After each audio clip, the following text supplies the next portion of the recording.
Boa noite a todos. Nós estamos hoje aqui presentes para a apresentação do PPA, que faz referência, à gestão pública de 2022 e 2025. Nós estamos hoje aqui em audiência pública. Gostaria de agradecer à presidente da Câmara, excelentíssima presidente da Câmara, Renata Cirati, pela cessão do espaço, onde hoje nós iremos discutir e apresentar este PPA. Gostaria de agradecer também aos vereadores presentes, o vereador Ronaldinho, a vereadora Paula, ao vereador Jonas e também a Virgínia, intérprete de Libras. E a presença também da equipe técnica da Câmara e a equipe da Prefeitura, que hoje está representada, no caso por mim, que é a Thaís Creolésio, pelo nosso setor de contabilidade da Secretaria da Fazenda, Júlio César Rocha, José Aparecido Quintino e Marcel Rodrigues, e representando o Departamento de Cultura, Eduardo Turati. Bom, hoje eu vou iniciar a apresentação da elaboração do PPA por meio de um vídeo. Então, nós pedimos, por favor, que seja apresentado um vídeo que tem aproximadamente 4 minutos, que fará a nossa introdução à discussão de hoje.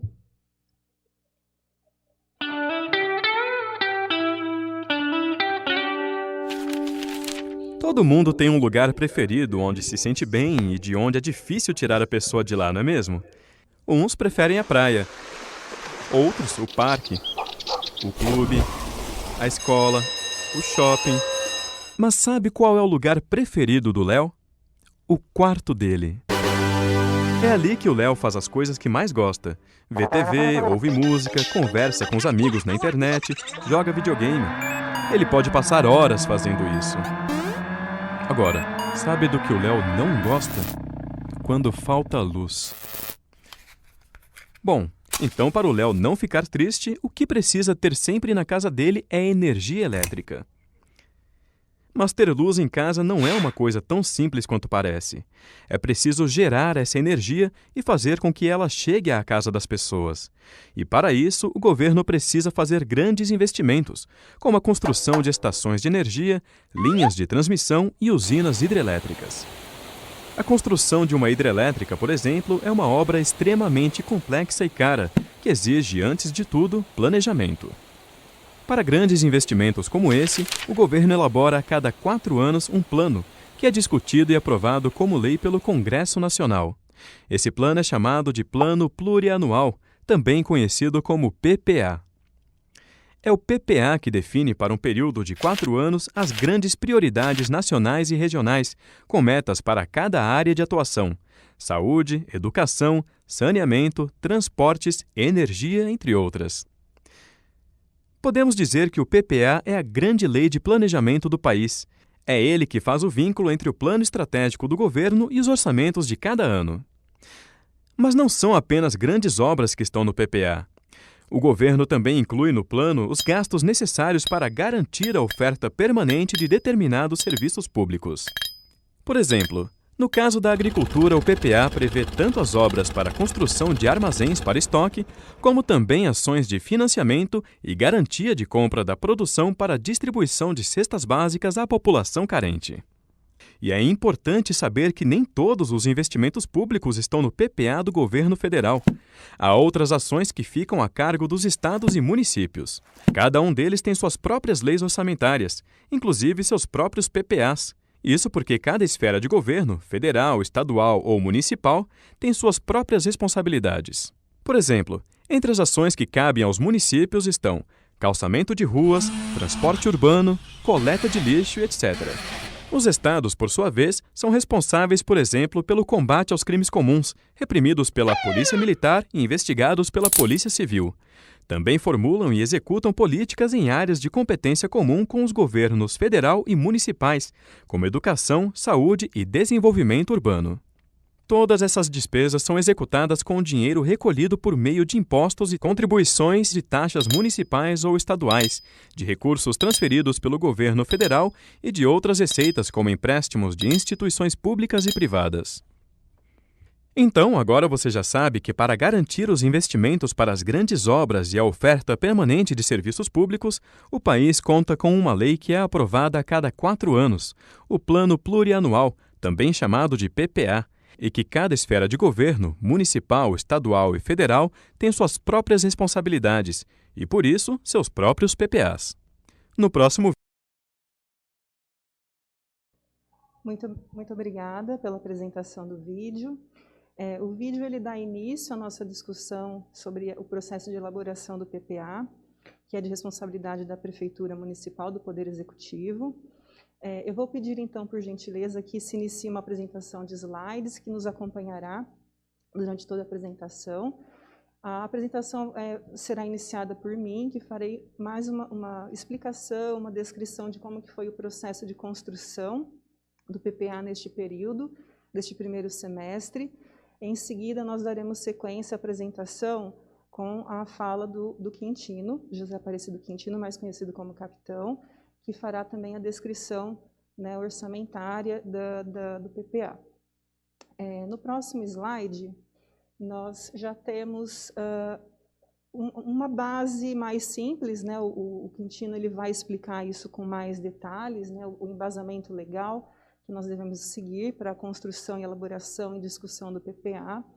Nós temos um sistema de planejamento, que é de responsabilidade do Poder Executivo, que está expresso no artigo 165 da Constituição Federal, e um deles é o Plano Plurianual, que nós estamos em fase, né, de elaboração para em breve ser protocolado.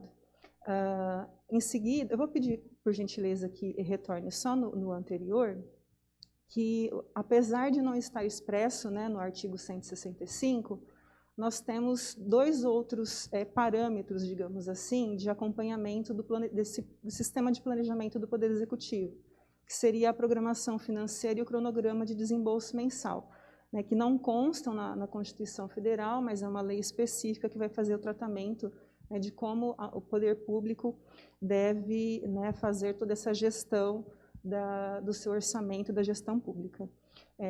Dando sequência, nós temos então o Plano Plurianual, que é um instrumento de planejamento governamental. Ele tem um prazo médio, né, de 4 anos, então ele sempre inicia a sua elaboração no primeiro ano de gestão da nova fase, né, do governo político, que se inicia sempre neste ano, em 2021, para ele ser executado de 2022 a 2025. Então, são 4 anos. Então, o prefeito, quando ele assume uma nova gestão, ele ainda está vivenciando o PPA que foi aprovado anteriormente, na gestão anterior. Então, ele tem ele perpassa, né, por 2 gestões. A natureza do PPA, nós digamos que ela pode ser definida, dividida, né, em 2 naturezas, que seria uma natureza técnica e política.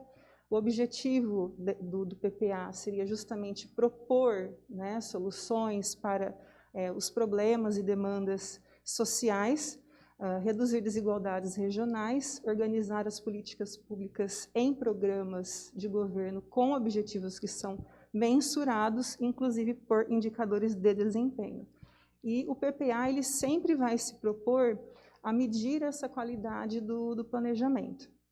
Então, quando nós falamos em uma natureza técnica, justamente porque existe toda uma peça, um trabalho técnico por trás de cada elemento que vai compor, né, esse PPA, que será elaborado, discutido e aprovado para esses 4 anos. E essa parte política diz respeito justamente à forma como esse PPA dialoga com a gestão pública e com os planos de governo. No nosso caso, em Jaboticabal, com um programa de metas que deve ser apresentado, né, pelo prefeito.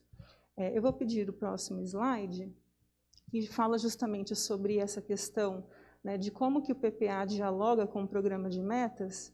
Né, quando nós estamos construindo, elaborando o PPA, ele vem numa fase de discussão, de aprovação, e aí sim, a partir do ano seguinte, inicia-se a execução desse PPA. Né? Então, ele sempre tem essa natureza que deve estar em sintonia direta com o programa de metas. No caso de Jaboticabal, ele deve ser protocolado o programa de metas até o dia 30 de abril, do primeiro ano de vigência da nova gestão, e para que ele tenha, na verdade, essa correlação direta com o PPA. Sugere-se, então, que se faça essa discussão interna e externa. Interna na prefeitura com os seus técnicos e responsáveis, e externa justamente chamando a discussão com a sociedade civil, com entidades, né, de natureza privada, enfim, outros parceiros que possam colaborar nesse processo de elaboração desse importante planejamento estratégico. Ele precisa estar acompanhado, então, sempre de um sistema de medição, porque todo plano estratégico ele precisa ter metas definidas, precisa ter indicadores, precisa ter objetivos muito claros, né? Então, é necessário, a medição ela faz parte do desenvolvimento e monitoramento e avaliação do PPA. E tudo isso em conjunto vai permitir entender e analisar justamente a eficácia, a eficiência e a efetividade da gestão pública e do governo, que está expresso no programa de metas. Então, no próximo slide, nós vemos, então, que o acompanhamento dos resultados do PPA, isso eu já trago, são níveis que estão dentro do programa de metas que foi apresentado pelo professor Emerson, para a gestão de 2021 a 2024, são 2 níveis de acompanhamento dos resultados, né, do programa de metas, que dialoga diretamente com o PPA. No primeiro nível, seria medir a qualidade da gestão pública e do governo, né, onde o munícipe conseguirá ter acesso, né, ao objetivo proposto pelos programas, por meio de suas ações e por meio de um indicador finalístico, por exemplo, aumento do número de vagas, enfim. Sempre cada programa com as suas ações e indicadores específicos. E vai ser medido pela variação entre a intensidade proposta e a intensidade alcançada. Então, sempre a medição ela parte do real para uma projeção no futuro. E o próximo nível de acompanhamento dos resultados está no nível da prestação de contas. Nós temos vários órgãos vinculados, né? Por exemplo, o Tribunal de Contas do Estado, que faz também esse acompanhamento, e ele se dará no acompanhamento de marcos e indicadores que vão estar ligados à execução de ações de cada projeto e ação que estiver expresso ali naquele PPA. E ele tem uma periodicidade a ser seguida, né, dependendo do órgão ou internamente pela prefeitura, e é sempre muito importante, né, que essa prestação de contas seja feita da forma mais transparente possível, né, através de publicações impressas, de vídeos, videoconferências, audiências e consultas públicas, entrevistas, maior quantidade possível de divulgação, né, de como esses resultados estão sendo alcançados. E falando em transparência pública, eu já chamo também no próximo slide, nós temos os princípios básicos, né, desse PPA, e a transparência aparece ali também como um dos marcos norteadores, né, do que norteia o desenvolvimento desse plano plurianual de 4 anos. Né? Então, nós temos que ter a identificação muito clara dos objetivos e as prioridades do governo, todos devem ter noção do que foi proposto para ser desenvolvido, né? A identificação dos órgãos gestores responsáveis, né, pelos programas e pelas ações governamentais. Então, cada programa dentro desse plano plurianual tem um gestor responsável pela sua execução. A organização dos propósitos da administração pública em programas, né, com os objetivos sempre atrelados, né, aos indicadores, e, óbvio, a integração com o orçamento, né, que digamos que seria ali o coração pulsante desse PPA. E a transparência, ela aparece, então, como esse princípio, né, por último, mas não menos importante, do PPA, justamente para que o munícipe possa também ser um fiscal e acompanhar, né, as políticas públicas em andamento. Então, nos próximos slides, nós vamos apresentar brevemente como que foi esse processo de construção do PPA para esse primeiro semestre, né, de 2021. Nós iniciamos oficialmente as nossas reuniões na prefeitura no dia 13 de abril. Foi eleita uma coordenação geral do PPA, um grupo de coordenação geral desse PPA. Então, vários representantes das secretarias participaram dessas reuniões. No dia 19 de abril, inclusive, foi para nós um dia muito importante, porque foi onde o Quintino fez a apresentação do que é o PPA, da importância, né, como que deve ser a execução, a construção deste importante planejamento estratégico. Então, a partir daí, nós começamos a entender um pouco as questões técnicas do PPA e as questões políticas, né, as duas naturezas que nós citamos. E nós também realizamos alguns cursos, né? Então, essas reuniões, elas serviram para dar um termômetro do que nós fazíamos durante a elaboração do PPA e também para a troca de documentos e marcos legais que pudessem nos auxiliar na construção desse PPA. Então, nós tivemos um cronograma muito curto, oficial, né, para desenvolvimento e elaboração do PPA, mas que conseguiu contemplar toda a construção deste processo, né, no tempo hábil. Então, essas reuniões são as reuniões que nós fizemos do grupo de coordenação geral, mas nós também tivemos outras reuniões. Eu vou pedir até no próximo slide.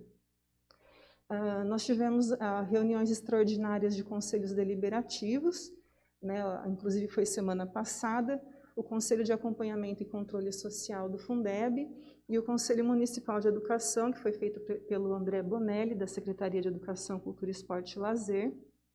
Ele foi responsável pela apresentação do PPA setorial da educação para estes conselhos, que são muito importantes porque são conselhos deliberativos. Nós tivemos também um setorial da saúde, que nós sabemos da dificuldade que nós estamos neste processo pandêmico, né? Então, para eles, foi extremamente importante se reunir e entender, né, a complexidade do PPA. Eles fizeram uma reunião presencial, no dia 19 de maio, mas várias falas e trocas, né, durante esse processo de construção. E, basicamente, o PPA ele teve discussão oficial desses 3 setores, né, educação, cultura, esporte, lazer e saúde. Mas todos os setoriais internamente buscaram, né, inclusive em contato direto também a partir do final de maio e começo de junho, com o setor técnico da prefeitura, no caso a Secretaria da Fazenda, por meio do secretário Júlio César Rocha, do contador Quintino e também do assistente Marcel. No próximo slide, nós vamos ver também uma referência a esses cursos que foram citados. Foi feito pela prefeitura, né, um convênio com um curso de capacitação de todos que estavam envolvidos na construção do PPA, da Master Capacitação Online para prefeituras. Então, foi um momento importante para nós, porque nós estivemos em contato com várias prefeituras que também passavam por este processo de elaboração, né, do PPA. Inclusive, ressaltando a importância, né, de alguns marcos legais novos, né, que surgem nesse processo da gestão pública, como, por exemplo, o plano, né, voltado para a tecnologia e informação. Então, foi muito importante para nós esse sentido de capacitar também, né, a própria prefeitura para entender a importância de determinados planos. Nós dividimos em 2 turmas. Uma turma fez de 20 de abril a 26, e uma segunda turma que não tinha participado ainda do primeira oportunidade, teve a oportunidade de participar agora no final de maio, né? O curso ele foi oferecido uma certificação de 40 horas, e ele não tratou apenas do PPA, mas também de outras peças orçamentárias, como a lei de diretrizes orçamentárias e a lei orçamentária anual e o planejamento estratégico, a importância disso para a prefeitura. No próximo slide, nós vamos ter, então, um panorama, né, de diversos materiais consultados, né, a legislação que o Quintino poderá nos explicar melhor, os próprios manuais do curso, as videoaulas, né, o próprio PPA de Jaboticabal, os anteriores aprovados que estão disponíveis, né, no site da Transparência, de 14 a 17 e de 18 a 21. O programa de metas que foi protocolado agora, recentemente em abril, de 21 a 2024. Neste programa de metas, nós faremos, então, quando nós protocolarmos o PPA, para que a Câmara possa dar sequência na discussão deste importante plano, nós tivemos a intenção de deixar este documento o mais claro e objetivo possível. Então, ele terá uma parte textual, onde será explicado também a importância do PPA, e cada secretaria terá a apresentação das suas despesas e das suas metas e indicadores. Então, a população poderá ter acesso, né, a isso de forma mais rápida, o que não impede que a população, o munícipe, também acesse o site da Transparência e obtenha todos os anexos, né, que fazem parte deste grande plano plurianual.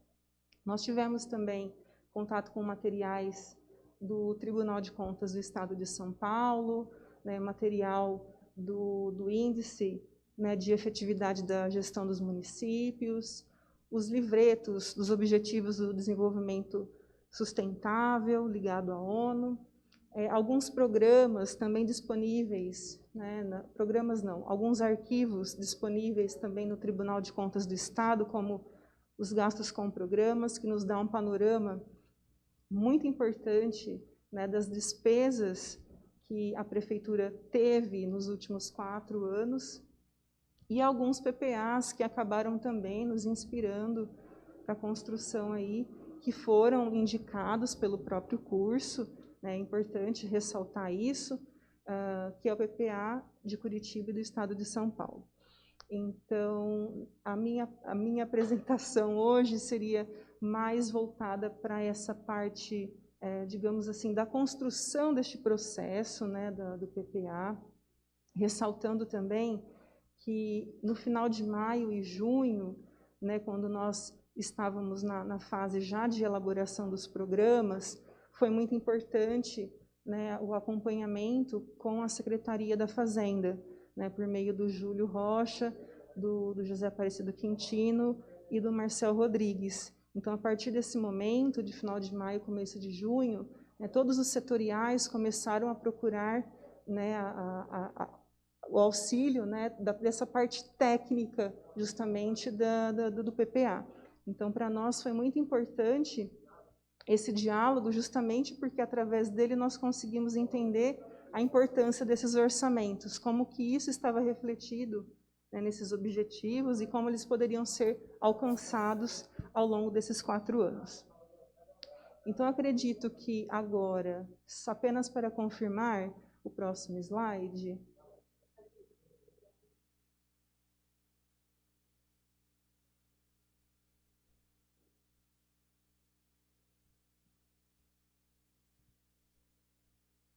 a partir daqui, o Quintino fará a apresentação voltada para a parte técnica do PPA, que vai justamente dar esse embasamento legal e apresentar, como ele sempre fez anteriormente.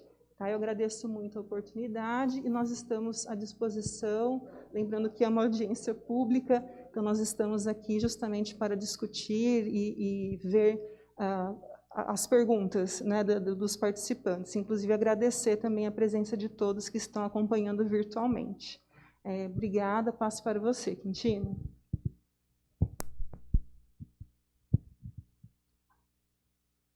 Boa noite.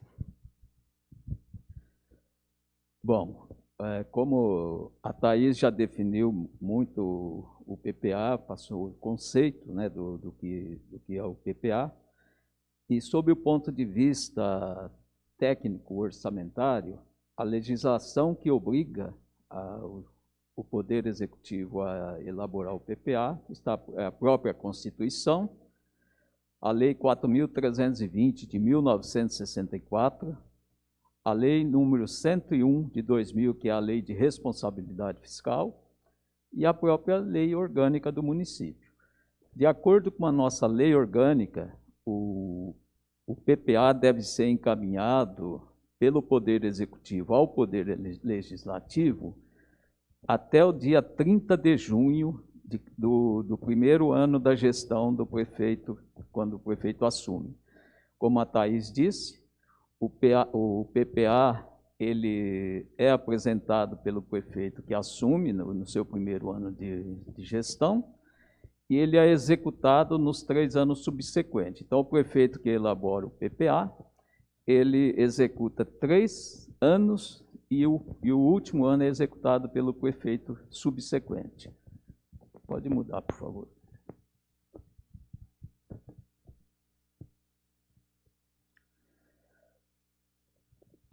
Com relação aos programas que a Thaís citou, toda aquela execução, né, do programa, metas, os planos de governo, então eles são, como que eles são executados, né? Eles são financiados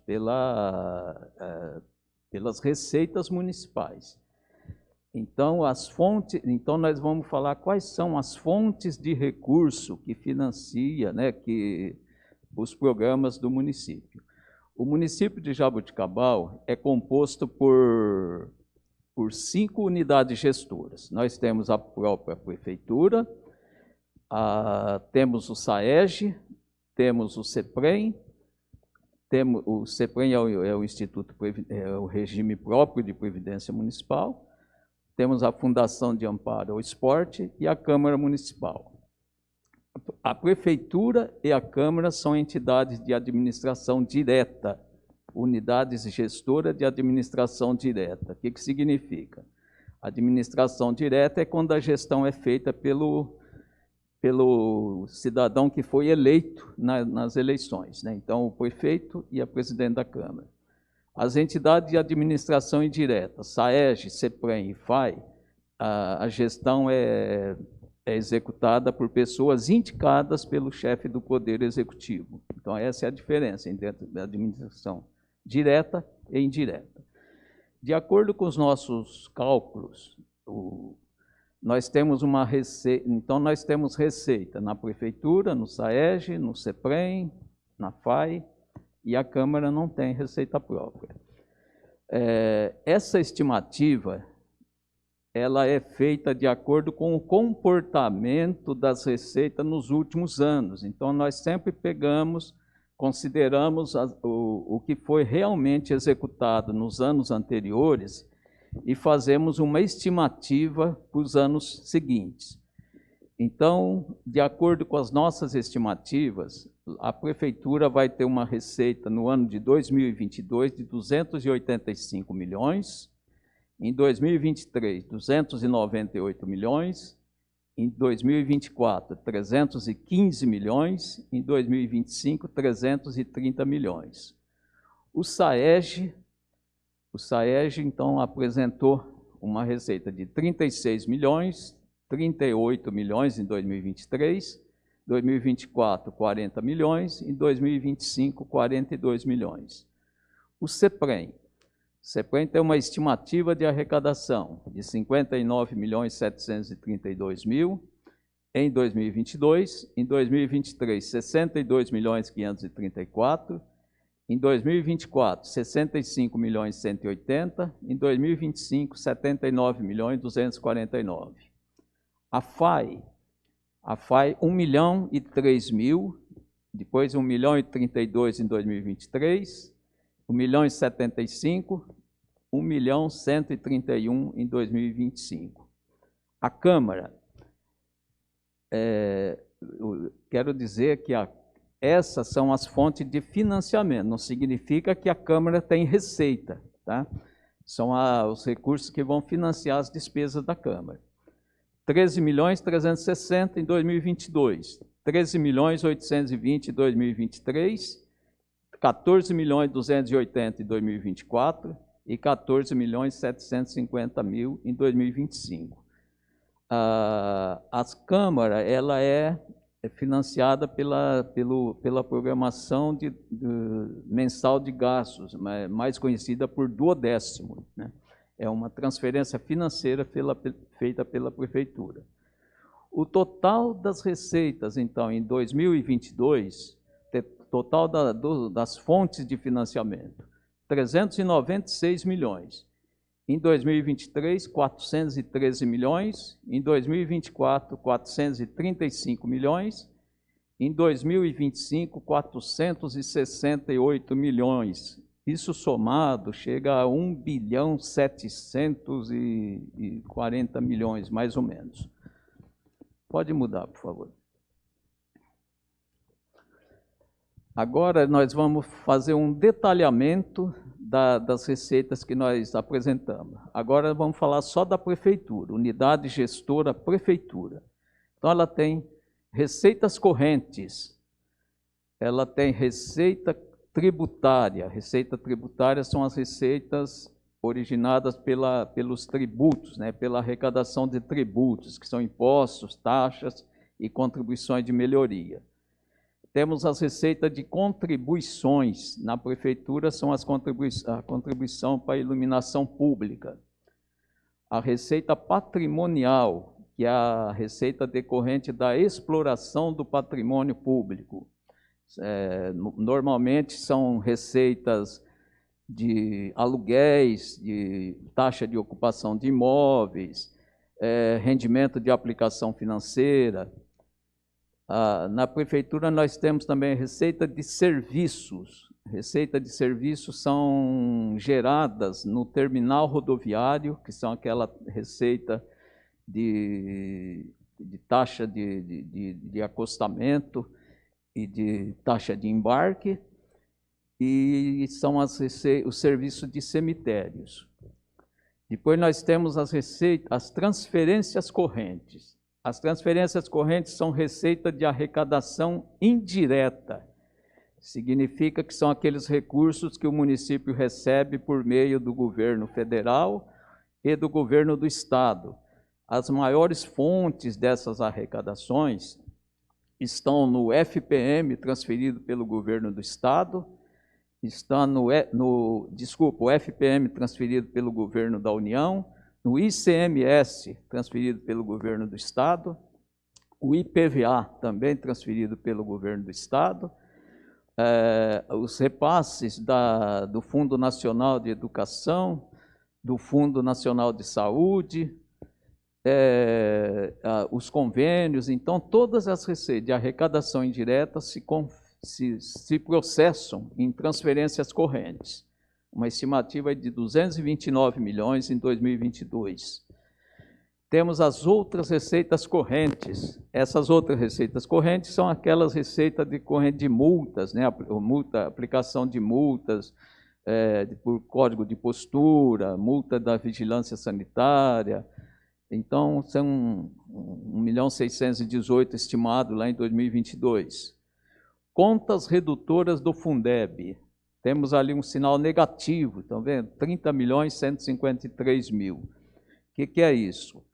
Todo o recurso que o município recebe, que é decorrente de impostos, como ICMS, FPM, IPVA, IPI, todas essas receitas sofrem automaticamente um desconto de 20% que é destinado ao Fundeb, ao Fundeb estadual.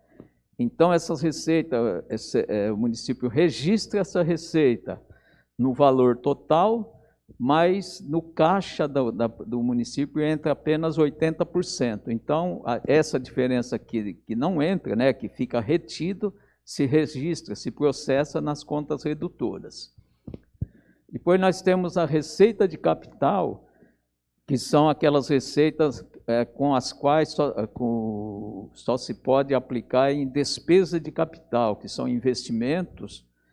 Nós temos aí uma estimativa dentro da conta alienação de bens, R$674.000.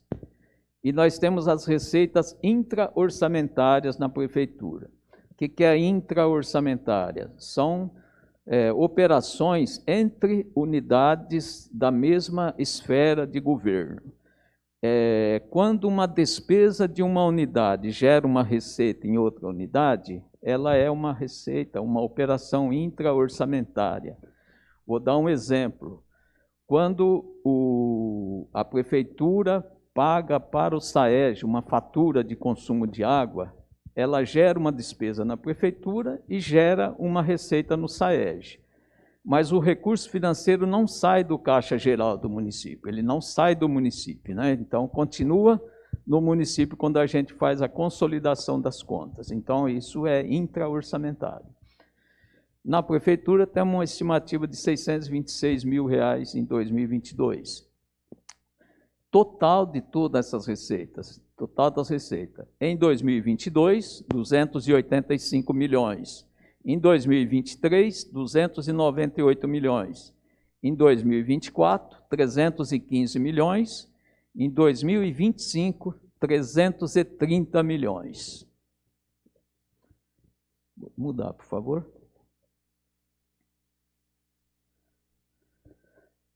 Agora nós vamos falar da unidade gestora de administração indireta, Serviço Autônomo de Água e Esgoto, Jaboticabal. SAEG também tem receitas correntes, 33.814. Ele tem receita tributária. A receita tributária do SAEG, ela é composta por taxas. Ele não tem imposto, não tem contribuição de melhoria, mas tem taxa. Tem lá uma estimativa de 45.500 em 2022. O SAEG tem receita patrimonial, que no caso do SAEG são o rendimento das aplicações financeiras. O SAEG tem receita de serviços. A maior fonte de arrecadação que pode ser observado lá no SAEG é a receita de serviço, que nada mais é que o serviço de captação, tratamento, distribuição de água, tratamento de esgoto, a coleta do lixo, então, a coleta de resíduo sólido, né? Então, essas são as receitas de serviço, a maior fonte do SAEG. Ele tem outras receitas correntes também, 3.730.000. Ele tem receita de capital, R$ 15.500 lá em 2022, composto por alienação de bens, que ele estima vender alguns bens. Tem as transferências de capital, que o SAEG estima receber recurso de capital através de transferência. Ele tem outras receitas de capital também. E tem as intra-orçamentárias, que é uma fonte assim, um pouco bastante expressiva no SAEG, que nada mais é que o faturamento do SAEG para os órgãos públicos, né? Então, quando o SAEG fatura aqui para a própria Câmara, fatura para a Prefeitura, para a FAI, então essa despesa lá gera uma receita no SAEG. Total das receitas do SAEG em 2022, 36 milhões. Em 2023, 38 milhões. Em 2024, 40 milhões. Em 2025, 42 milhões. Pode mudar, por favor?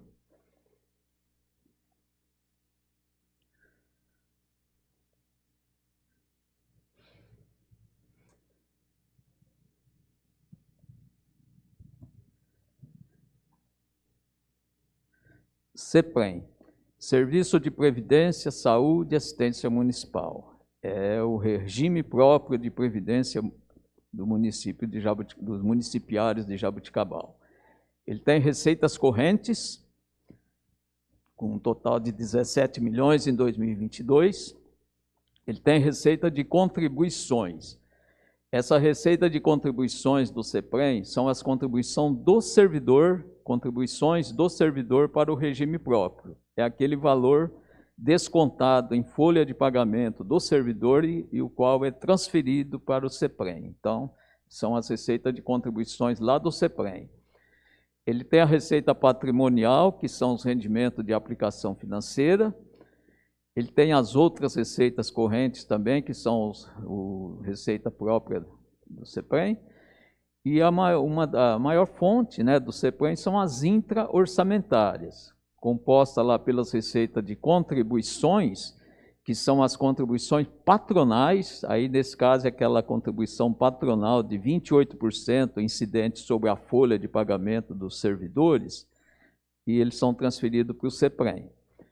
E tem outras receitas correntes também, que aí está envolvido aquele repasse do passivo atuarial, alguma dívida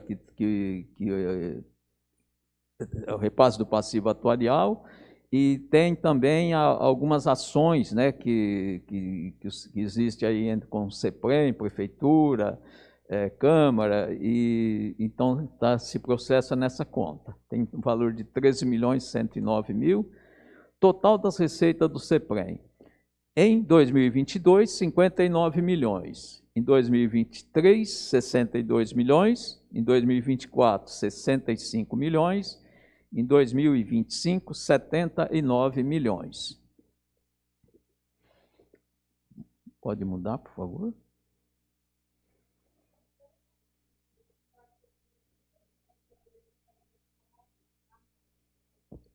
Nós pedimos desculpa a quem está nos assistindo, porque tivemos um problema técnico aqui no servidor da Câmara, mas os senhores podem continuar participando, fazendo as perguntas que desejarem, e esse material, essa live ficará disponível na íntegra no site da Câmara Municipal.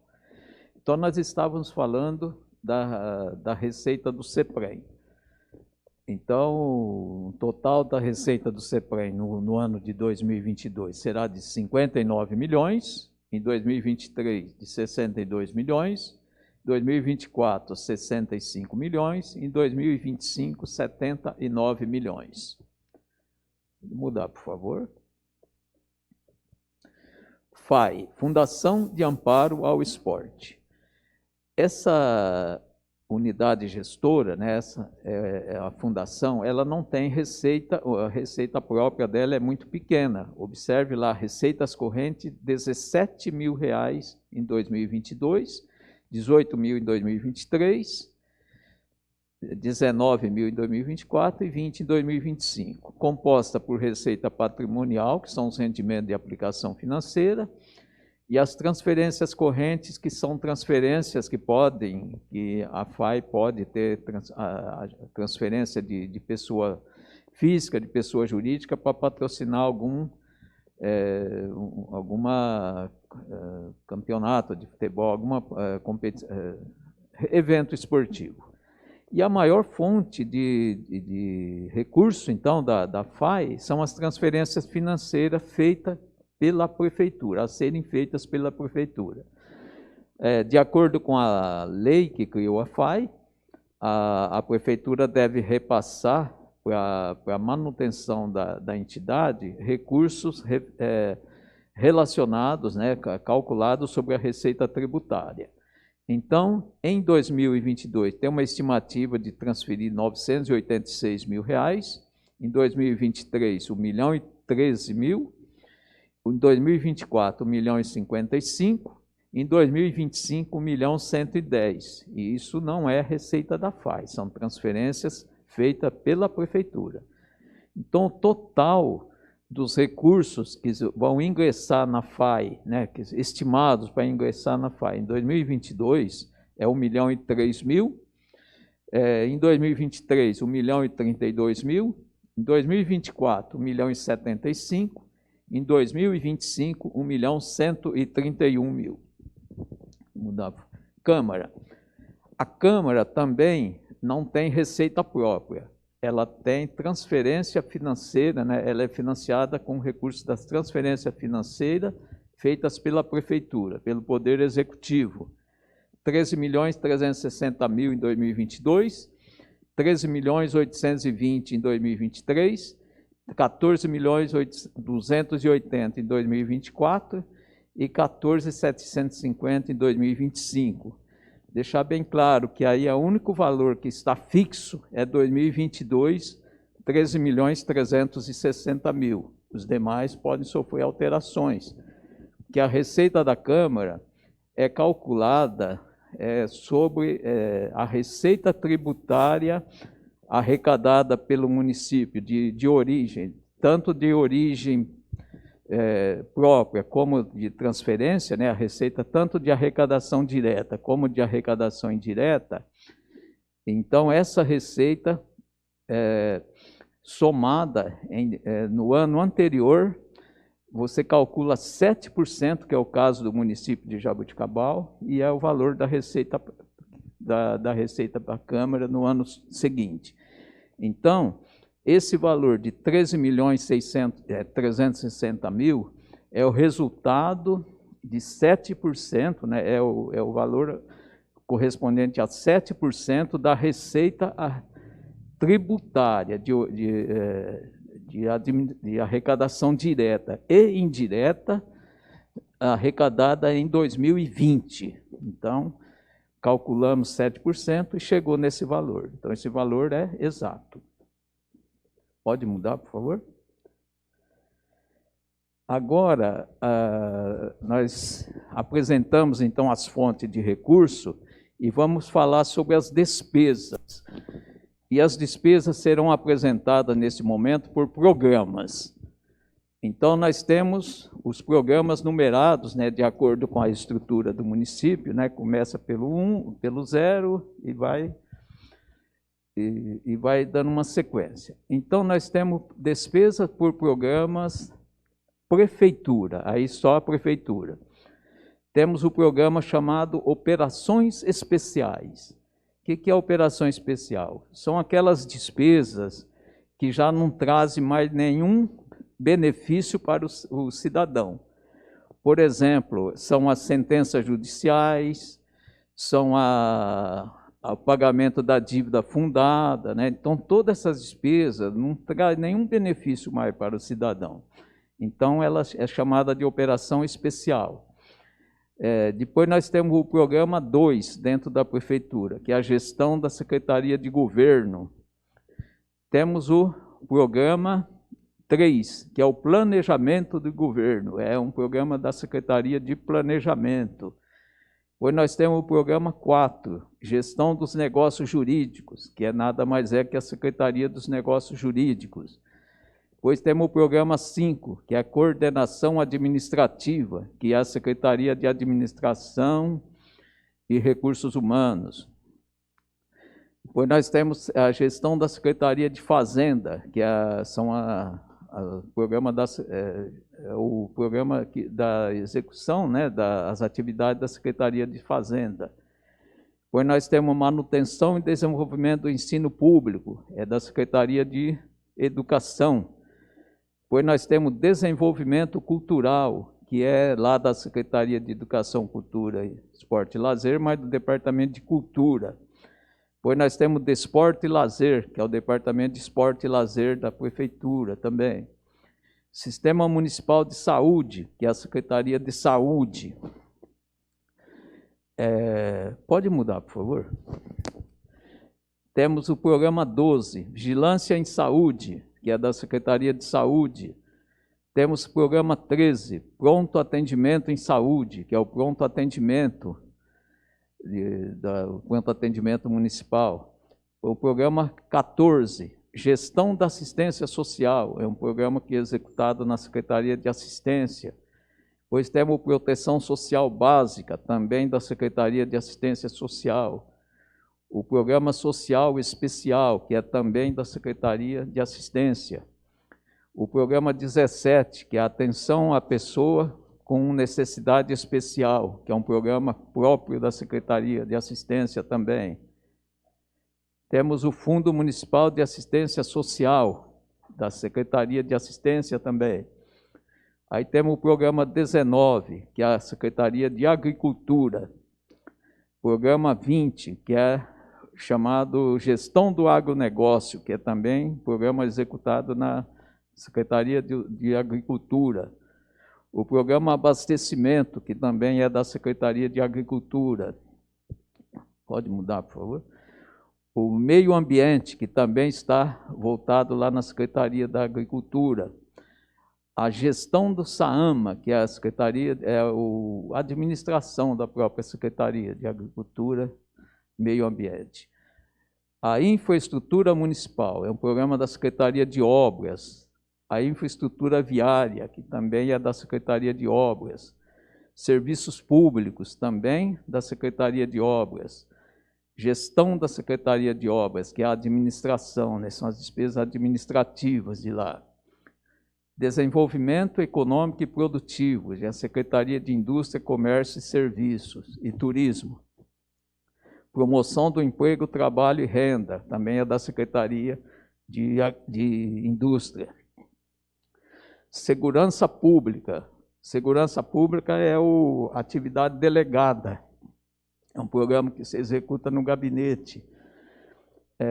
O Fundo Municipal de Habitação é da Secretaria de Planejamento. Efetivação dos direitos da criança e do adolescente. É um programa da Secretaria de Assistência. Operacionalização da Unidade Municipal de Bombeiros, né, que é a manutenção da Unidade de Bombeiros. Fundo Especial de Urbanização, que é da Secretaria de Planejamento.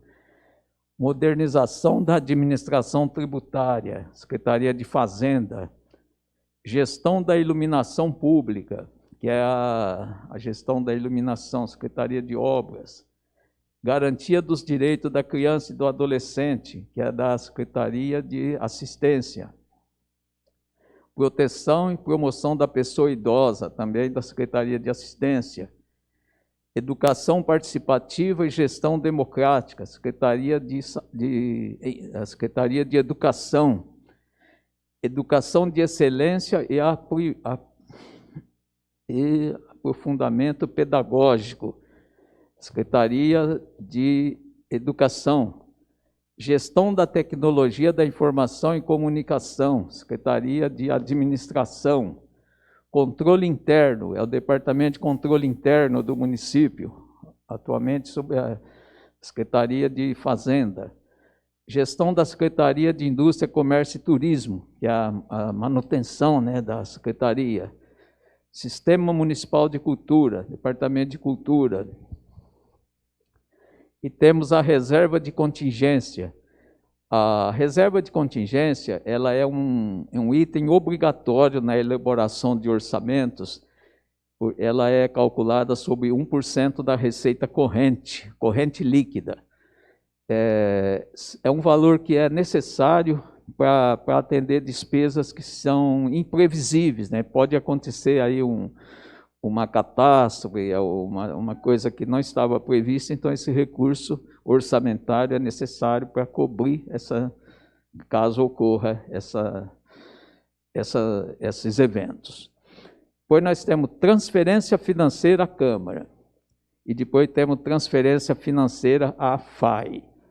Então, o total dos programas lá da Prefeitura é 285 milhões em 2022, 299 em 2023, 313 em 2024 e 338 em 2025. Despesas e programa do SAEG. O SAEG também tem operações especiais, que são dívida, são precatórios, né, sentenças judiciais. E tem o programa 30, que chama Gestão do SAEG, que é a administração. Tem o sistema de abastecimento de água, ele tem o sistema de esgoto, sistema de resíduos sólidos, e tem a construção da ETA. O que é a construção, né? Agora falar, a ETA já foi construída, mas acontece que existe uma despesa ainda sendo paga, que segundo lá o pessoal técnico do SAEG, ela vai ainda se estender até o ano 2022. Então, por isso que o pessoal técnico do SAEG manteve essa despesa lá no ano de 2022. Observe que é só em 2022, não tem nos demais. Aí ele tem uma reserva de contingência também, e o total dos programas, 36 milhões em 2022, 34 em 2023 40 em 2024 e 42 em 2025. CEPREM. O CEPREM também tem operações especiais. Ele tem o programa que chama Gestão, que é a administração, né, despesas administrativas. E tem o programa que chama Benefícios Previdenciários, que é a maior despesa do CEPREM, são esses, né, para o qual ele foi criado. Ele tem uma reserva de contingência, e o total, 59 milhões em 2022, 62 em 2023, 65 em 2024, e em 2025, 68 milhões. Pode mudar, por favor. FAI, a Fundação de Amparo ao Esporte. Ele tem um programa só, né, que chama, ele tem um programa de execução que chama Esporte e Qualidade de Vida. Um total de 993 mil em 2022, 1.021 em 2023, 1.064 em 2024 e 1.119 em 2025. Tem uma reserva de contingência também, de 10 mil, 11, 11, 12, e o total, 1.003 em 2022, 1.032 em 2023, 1.075 em 2024, 1.131 em 2025. Câmara. A Câmara tem operações especiais também. Tem o programa 0, né, operações especiais, e ela tem um único programa que chama Gestão da Câmara. 12 milhões 810, 13 milhões 250 em 2023, 13 milhões 690 em 2024 e 14 140 em 2025, totalizando em 2022 13 milhões 360, em 2023 13 milhões 820, em 2024 14 milhões 280, em 2025 14 milhões 750. Despesas por natureza. Nós apresentamos por programa e agora vamos falar por natureza. São despesas correntes, né, são as despesas de custeio, as despesas de capital, a reserva de contingência e as transferências financeiras. A prefeitura, então vamos falar aí da prefeitura, unidade gestora da prefeitura. Despesas correntes, despesa de capital, reserva de contingência, transferência financeira, que as transferências financeiras são feitas normalmente pela prefeitura, né, as outras unidades. Então, tem um total em 2022 de 285 milhões, em 2023, 299 milhões, 313 milhões em 2024 e 338 milhões em 2025.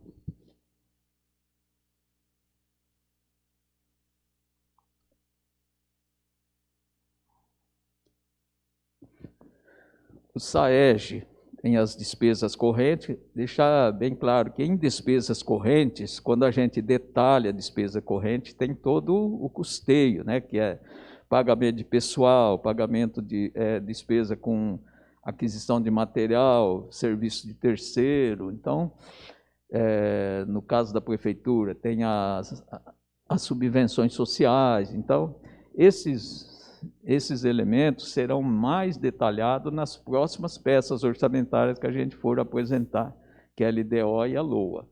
O momento do PPA ela é mais sintética. Então, as despesas correntes tem o SAEG, 34 milhões 620, 37 150, 39 70 e 40 milhões 945. Aí ele tem despesa de capital, que são os investimentos, né, que são as obras e aquisição de equipamentos e material permanente. Ele tem também a reserva de contingência e tem um total de 36 milhões, depois tem 38, 40 e 42, lá em 2025. Pode mudar, por favor. CEPREM. O CEPREM também, a maior despesa dele são as despesas correntes, né, que são o pagamento lá de aposentados e pensionistas.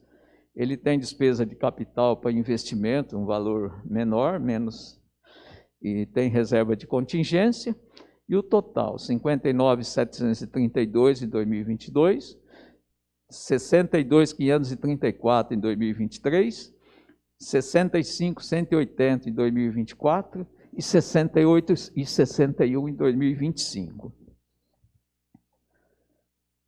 A FAI.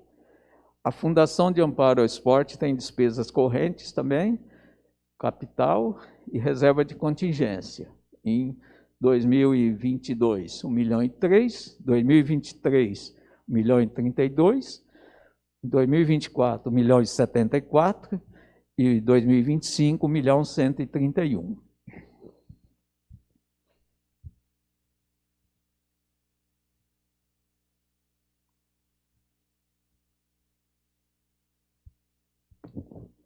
A Câmara está um pouco mais detalhada. Observe lá, despesas correntes, 12.160.000, composta por pessoal e encargos, 8.200.000, estou falando em 2022, né, depois os demais.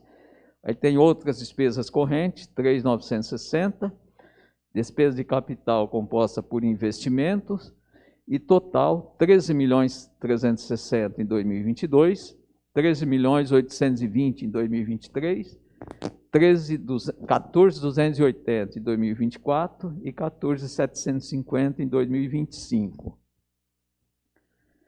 Bom, eu queria deixar claro que essa audiência que nós estamos apresentando em forma de live, ela é exigida pela Lei de Responsabilidade Fiscal do Poder Executivo no momento em que está elaborando o PPA.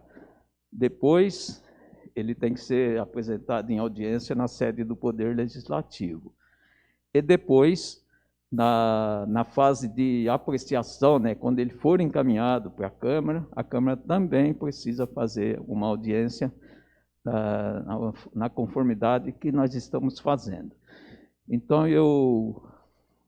o que tinha que apresentar em números é isso, né? E eu pergunto a Thaís se ela tem alguma coisa a acrescentar.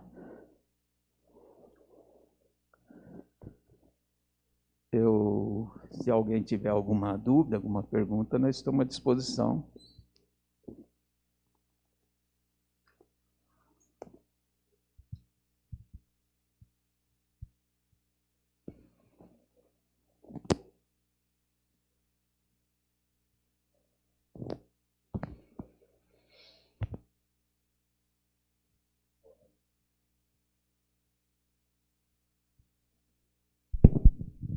Boa noite a todas e todos.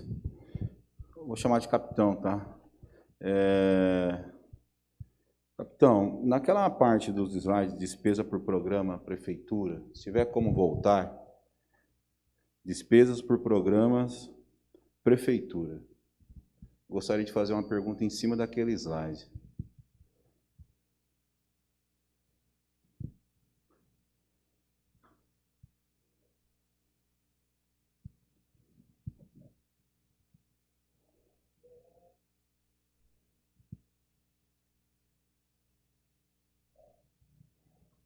Aqui não está indo.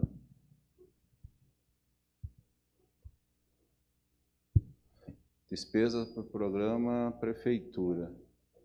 Aí, um para frente. Não, é um para trás, se não me engano. Fundo, operações, fundo especial. Eu acho que é o primeiro, onde vai estar falando sobre educação. Aqui, isso.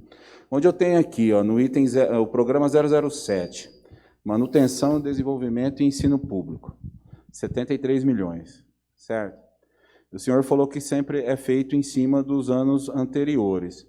Dentro dessa manutenção, tem como, tá estipulado reformas em determinadas escolas?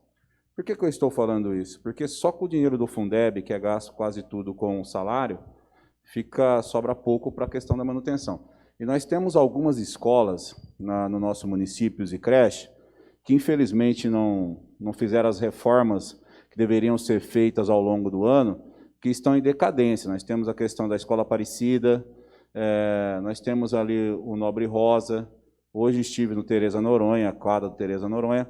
Eu gostaria de saber se, dentro dessa manutenção, desenvolvimento do ensino público, está estipulado algum valor para esse tipo de reforma.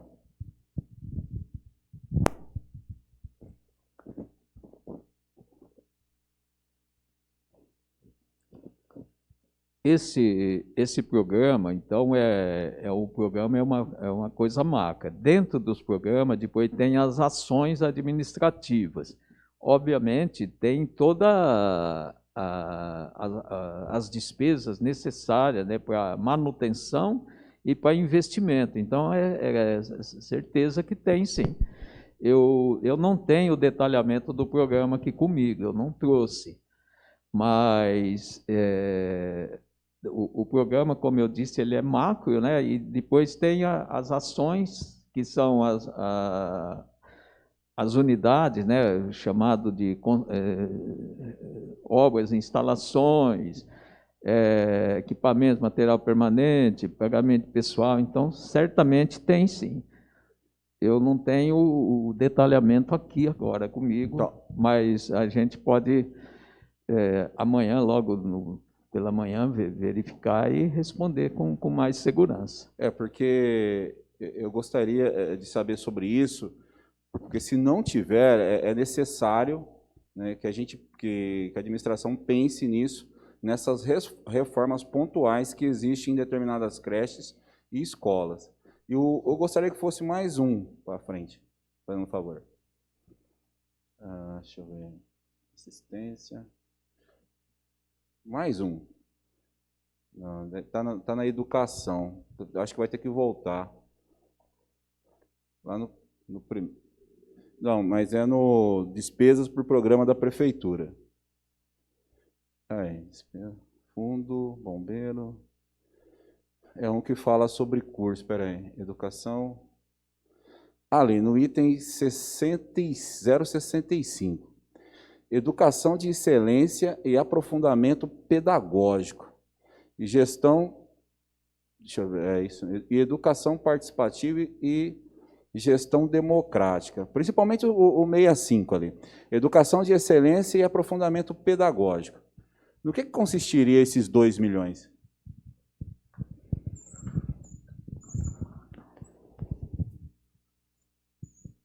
Professor Jonas, especificamente este programa, ele é novo. Nós não havíamos antes no PPA anterior. Na verdade, são 2 programas que entraram devido às discussões, né, que foram feitas nesse processo de elaboração. No caso de Educação de Excelência e Aprofundamento Pedagógico, ele prevê algumas ações, né? Então, nós temos melhoria da rede digital e suprimentos tecnológicos de ensino, comissão própria de avaliação do município, que é a CPA, o núcleo de trabalho complementar da alfabetização e do letramento, o Centro Multiprofissional de Atendimento e Suporte e o Centro Municipal de Línguas e Culturas Estrangeiras, que vão ser implementados ao longo desses próximos 4 anos. Todos eles têm a previsão, no caso, também para 22, 23, 24 e 25, sendo instituídos ao longo desses anos, não necessariamente todos a partir do ano de 2022. Então, com o detalhamento que o capitão disse, é possível ver, né, o orçamento para cada uma dessas ações. Então, é bem importante que você, então, destacou, Thaís, que me chamou a atenção, né, porque eu não lembro de ter visto isso antes. Não. Principalmente a questão do centro de atendimento, onde vai ter o psicólogo, né, o assistente social. E aí, capitão, eu gostaria de deixar essa reivindicação, se lá naquele dos 73 milhões, se não estiver para a reforma, que se estabelecesse isso. Pensar, porque as escolas, igual do Estado, sempre vem, né? Todo ano praticamente estão pintando, reformando. As escolas municipais, ela ficou ao longo aí desses últimos anos aí meio que faltando fazer essas reformas, né? Então eu gostaria, assim, de debater com vocês se não foi estipulado, vamos supor, nós temos 4 escolas, igual deu exemplo aqui, Nobre Rosa, Tereza Noronha, Aparecida, 3 escolas. Porque já foi feito um levantamento que precisa fazer reforma se está estipulado nesse PPA esse dinheiro para as reformas de determinadas escolas no nosso município. Tá bom? Obrigado. Oi, boa noite a quem nos assiste. Gostaria de agradecer a apresentação, né? E da minha parte, a minha preocupação com o que foi apresentado, o que está descrito dentro do plano, é onde, dentro, sobretudo, da parte de desenvolvimento e assistência social, a gente pode incluir projetos que façam um colchão social na nossa cidade, porque o que a gente percebe e o que a pandemia evidenciou é que faltaram programas sociais na nossa cidade para a gente enfrentar esse momento que a gente está enfrentando, e a gente sabe que esse momento ele não acaba amanhã, ele não acaba depois de amanhã. Nós teremos aí esse próximo período para pensar num programa de reestruturação econômica, né? Mas, sobretudo, a minha preocupação é como que a prefeitura ela vai criar fundos especiais para atender a assistência social, para que a gente possa fazer projetos de renda mínima cidadã, por exemplo, que atenda as pessoas mais vulneráveis, para que a prefeitura crie esses fundos municipais, que a gente tenha esse colchão para que a gente não veja que as pessoas que estejam na situação mais vulnerável permanecer nessa situação agravada pela pandemia, né? Então, acho que a nossa preocupação é entender como que o plano prevê, né, nesse sentido da gente criar programas, fundos, para atender, sobretudo, a população mais pobre.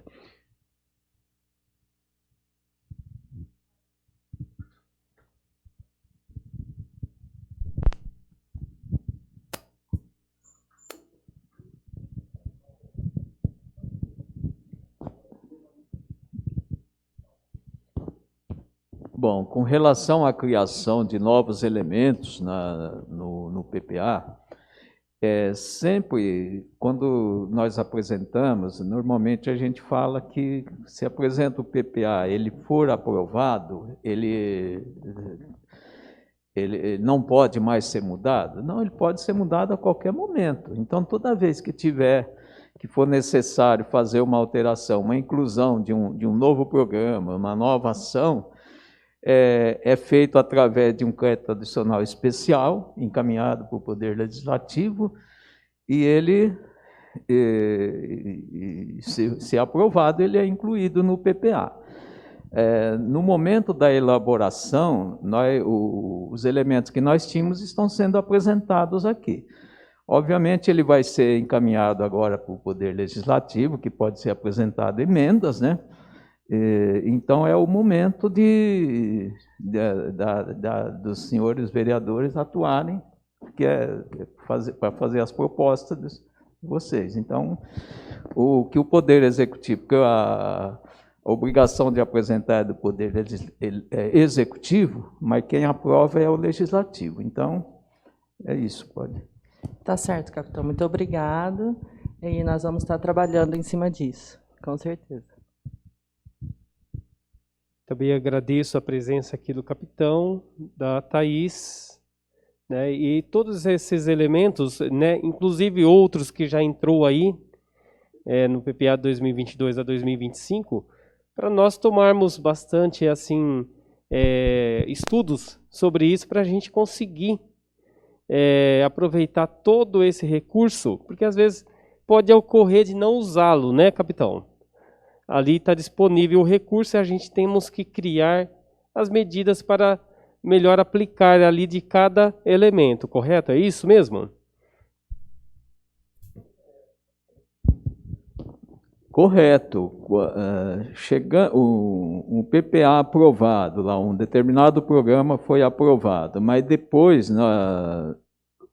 vê que ele se torna inviável ou que não é possível executar da forma como ele foi aprovado, é possível fazer alterações, substituir por outro programa, né?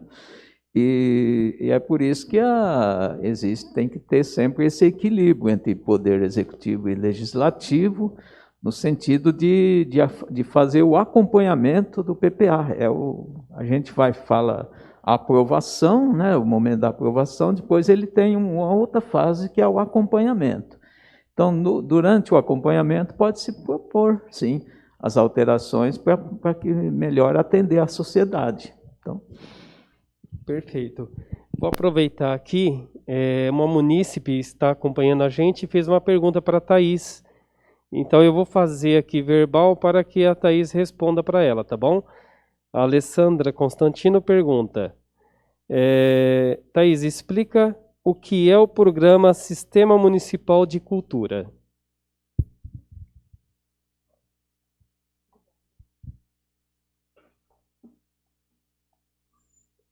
Eu gostaria até de fazer uma complementação à pergunta que a Paula fez, porque a Secretaria de Desenvolvimento e Assistência Social, ela tem vários programas. A Luciana Bergo trabalhou muito nessa questão, principalmente voltada para ações da economia criativa, que busquem, né, a retomada do poder aquisitivo, de renda, geração de renda. Inclusive, hoje, na conversa que eu tive com o prefeito Emerson, ele pontuou muito essa necessidade, né, que seria uma das pontas, né, de atendimento a essa demanda pandêmica. Então, existem várias secretarias, na verdade, com frentes de ações voltadas para a economia criativa. A Secretaria de Indústria, Comércio e Turismo, a Secretaria de Desenvolvimento e Assistência Social e o próprio Departamento de Cultura também, que entra um pouco na questão que a Alessandra nos perguntou.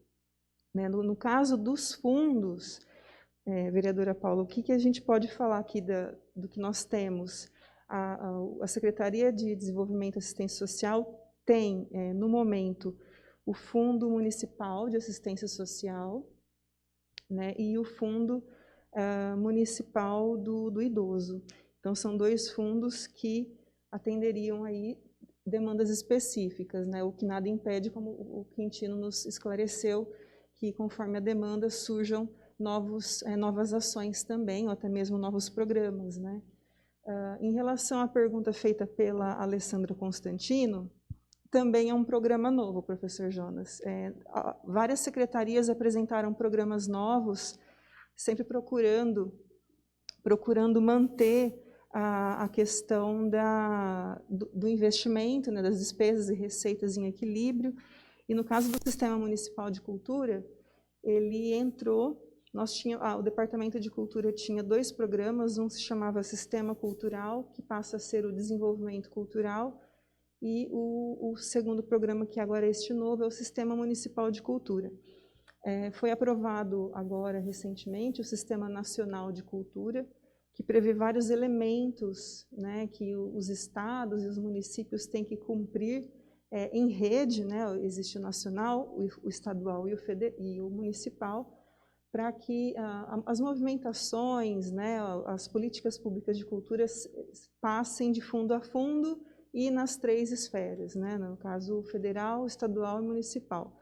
No nosso caso específico, o Sistema Municipal de Cultura, ele vai atender também ao Fundo Municipal de Cultura. Pela primeira vez agora o departamento vai passar, junto com o Conselho Municipal de Política Cultural, a fazer a gestão, porque o Conselho Municipal de Política Cultural é um conselho deliberativo, normativo, fiscalizador e consultivo. Ele tem as 4 naturezas. Então, ele acompanha o andamento do fundo, né, junto com outros fundos também, que são deliberativos, conselhos deliberativos aqui na Prefeitura, que também acompanham os fundos, né? Então, o Conselho Municipal de Cultura também vai ter esse papel importante de acompanhar a gestão desse Fundo Municipal de Cultura. E nós temos também a implementação, no caso seria implementação e execução, do Sistema Municipal de Indicadores e Informações Culturais, informações e indicadores culturais, que dá todo um subsídio para que políticas públicas de cultura sejam desenvolvidas e colocadas em ação, principalmente na questão de mapeamentos culturais, né, na questão do mapeamento da cadeia produtiva da cultura, né, que existe toda uma base, que não é só o artista, né, então a gente sabe que a cadeia produtiva da cultura é muito ampla, então você ter um mapeamento que permita entender as demandas de cada um desses setores dessa cadeia é muito importante, e o sistema de indicadores ele vem para cumprir essa necessidade, essa demanda e, inclusive, essa exigência do Sistema Nacional de Cultura. Então, só para reforçar, os elementos do sistema são o Conselho Municipal de Cultura, no caso, nós modificamos o nome para Conselho Municipal de Política Cultural, o Fundo Municipal de Cultura, devemos fazer conferências a cada 2 anos, né? Então, esse ano nós teríamos também uma conferência. Além das conferências, nós temos também o próprio órgão gestor, que é o Departamento de Cultura, o sistema de fomento à cultura, que são os editais que devem ser elaborados, e nós temos um dos mais importantes, que é o Plano Municipal de Cultura, que precisa ser elaborado, discutido e aprovado pela Câmara o mais rápido possível. Então, são esses os elementos do Sistema Municipal de Cultura, atendendo aí a pergunta da Alessandra Constantino. Muito obrigada.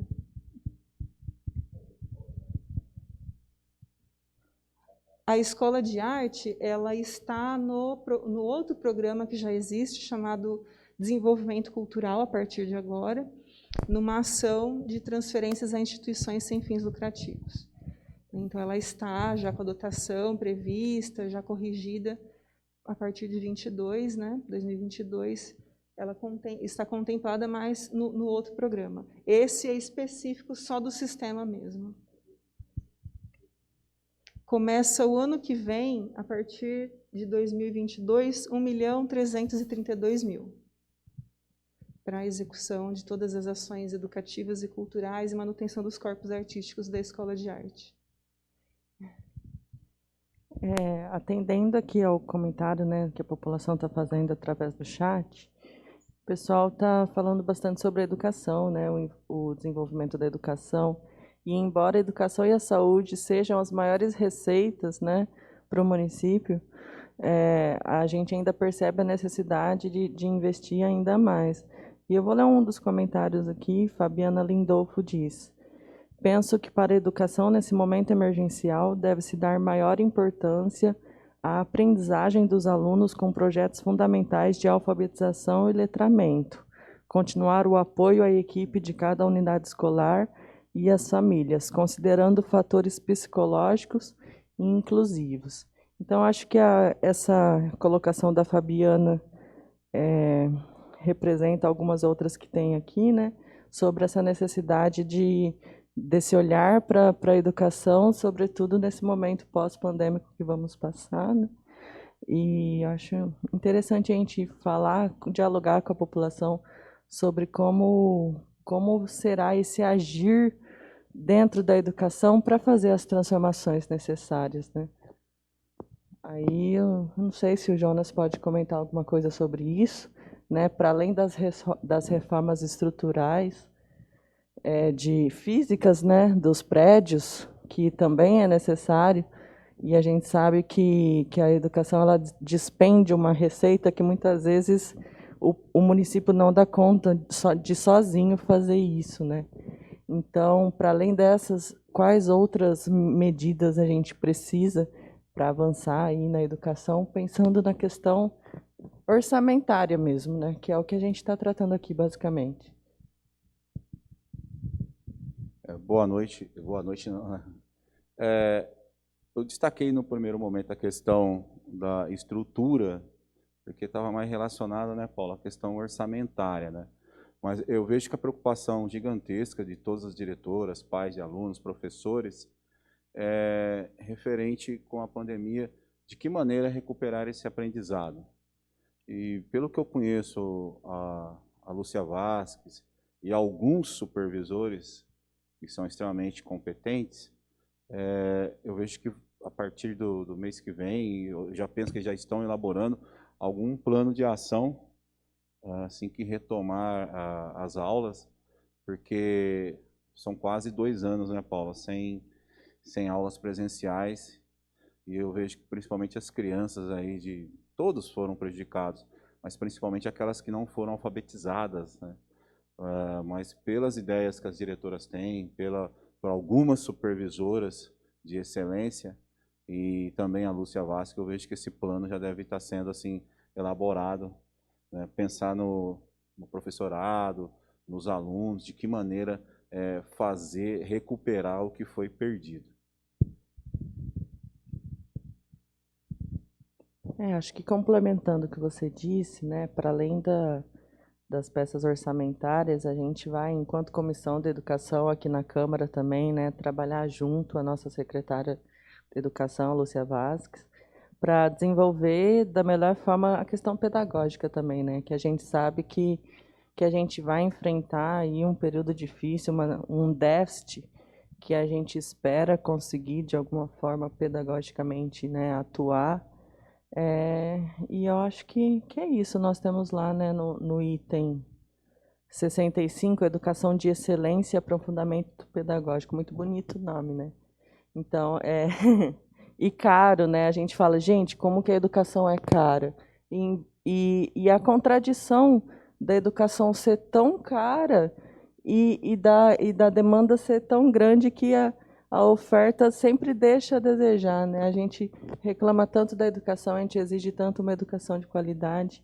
Então, acho que as questões, para além daquilo que vai ser investido, que a gente possa pensar, a gente aqui, enquanto comissão, vai estar trabalhando em cima disso também, para pensar, sobretudo, nas questões pedagógicas, sobre o número de alunos em sala, que aqui o pessoal também comentou. Então, são todas essas questões que estão tratando diretamente do ensino municipal, que a gente tem que estar sempre em diálogo com a população, atendendo a população, que eu acho que é isso que de fato se faz uma gestão participativa e democrática, né? Então, acho que a questão que eu mais queria abordar era da educação e a questão da renda, porque a questão do desenvolvimento social nos preocupa muito, né?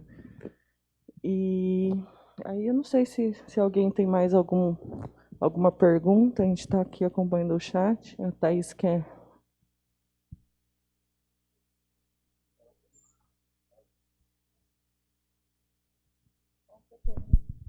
Eu acredito que seria importante que amanhã nós faremos, né, o protocolo aqui na prefeitura do PPA.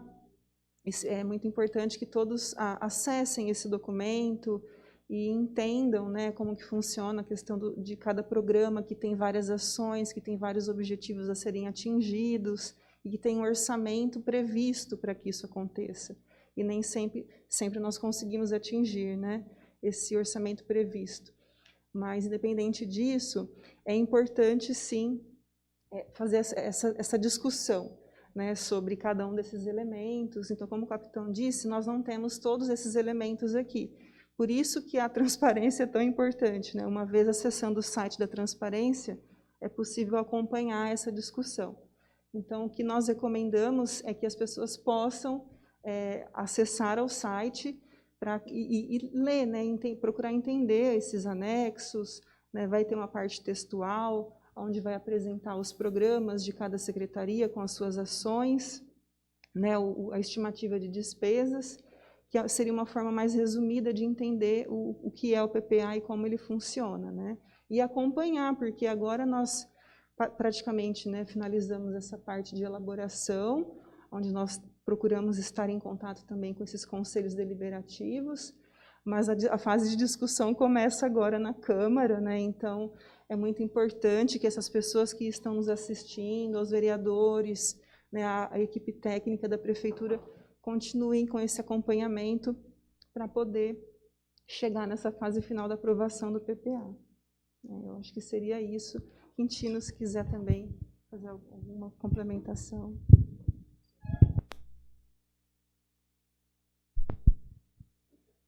Sim, como nós não temos mais comentários também, né, nós estamos à disposição. Podemos também colocar à disposição e-mails e telefones para que as pessoas, né, procurem entender um pouco mais sobre o PPA.